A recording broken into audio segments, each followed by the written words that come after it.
네, 반갑습니다. 문재인 탄핵 국민대회를 시청하시는 애국 시민 여러분, 그리고 이국만리에서 이 방송을 시청하는 해동포 여러분, 안녕하십니까? 이재명 저격수를 자임하는 부산대 김성진 교수 인사드립니다. 2022년이 된 지도 벌써 22일이 되었습니다. 그리고 이민년으로 바뀐 지 3주 만에 매우 의미 있는 변화가 생겼습니다.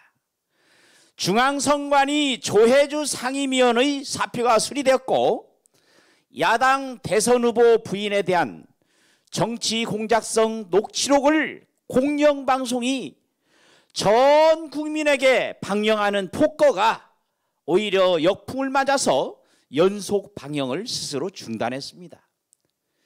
굿바이 이재명에 대한 판매 금지 가처분 신청이 기각됨으로써 오히려 이재명을 완전히 날려보낼 수 있는 태풍이 되었습니다. 좌파 언론의 선동에 휘둘렸던 여론이 급 반전하고 있습니다. 이러한 변화들은 분명 기쁜 일이지만 이처럼 지극히 상식적이고 당연한 일들을 크나큰 반전과 논란으로 받아들일 수밖에 없는 이 현실은 너무나 비극적입니다.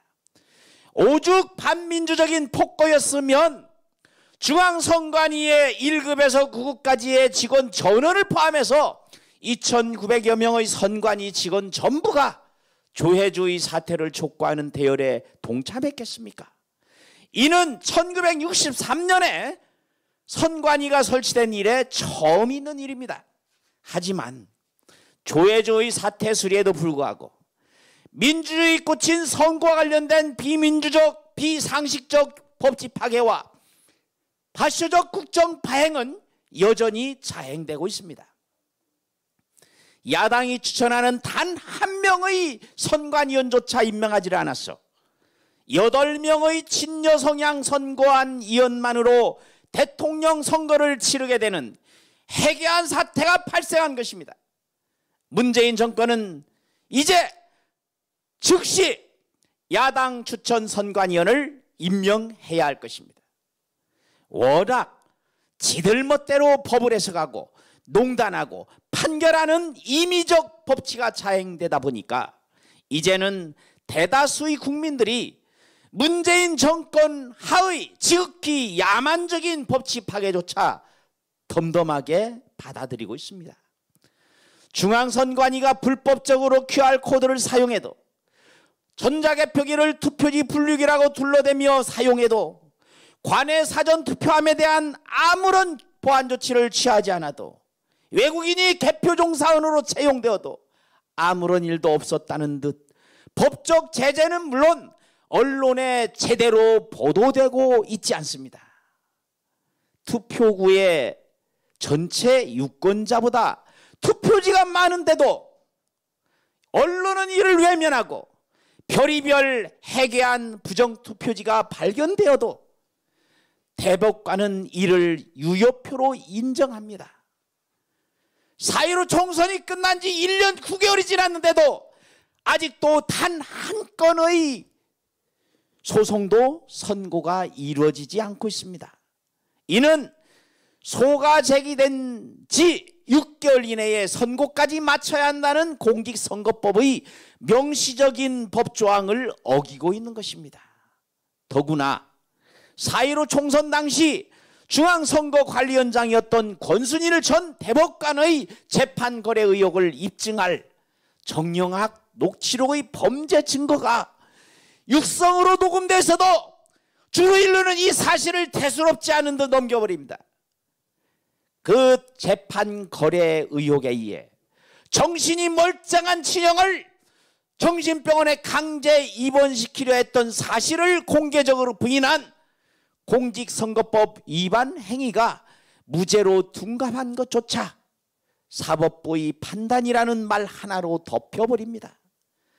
대법원장을 지낸 사람까지도 사법적 적폐로 몰아 구속시키는 일에 홍위병처럼 날뛰던 자들이 그렇게 하고 있습니다.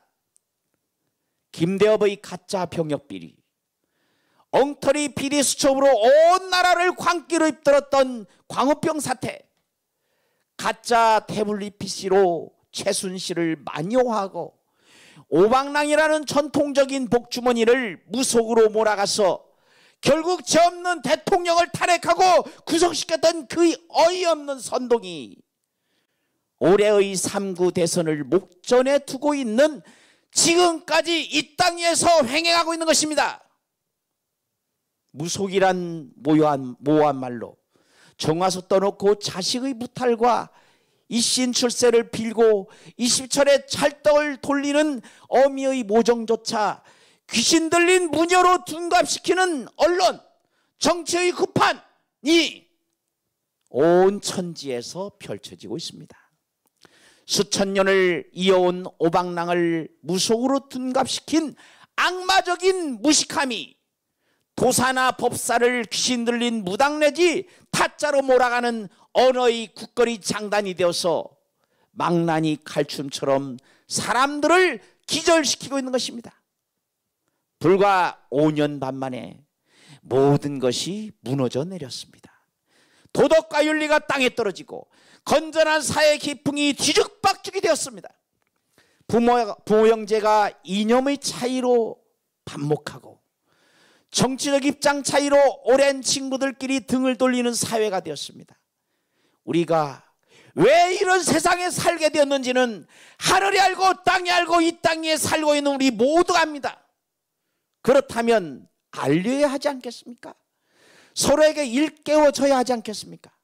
이 모든 것의 끝에는 우리의 시대적 소명이자 절대선인 정권교체가 자리 잡고 있습니다. 올해는 바꿔야 합니다. 확 바꿔야 합니다. 기필코 바꿔야 합니다. 도저히 못 참겠다, 못 살겠다, 갈아보자, 이 정도가 아니고 이제는 바꿔보자, 도저히 못 참겠다, 이렇게 바뀌어야 합니다. 정권을 바꾸고 지방 권력을 바꾸고 교육감을 바꾸고 국회와 지방의 지혜를 모조리 갈아치워야 합니다. 사법부도 바꾸고 중앙선관위도 왕창 바꾸고 도려내야 합니다. 조국을 사랑하는 뜨거운 가슴과 거짓 선동에 휘둘리지 않는 머리와 오로지 진실과 정의만을 말하는 우리의 입, 그리고 카톡과 트위터, 페이스북, 인스타그램으로 이 위중한 현실을 사방으로 전하는 이 손가락으로 바꿔야 합니다. 아는 것이 힘이라고 합니다. 아닙니다. 알리는 것이 힘입니다. 자신의 머릿속에만 맴도는 알면 결코 힘이 될 수 없습니다. 알려야 합니다. 형과 영수에게 차마 입에 담을 수 없는 욕설을 퍼붓는 그 인성으로 이 나라를 통치한다면 이 나라가 어떻게 될지를 알려야 합니다. 어린 시절에 애를 두들겨 패고 싶어서 선생님이 되고 싶었다던 사람이 인구 100만 정도의 중소도시 시장으로 단군 이래 최악의 권력형 비리 사건을 만든 사람이 대통령이 되겠다고 합니다.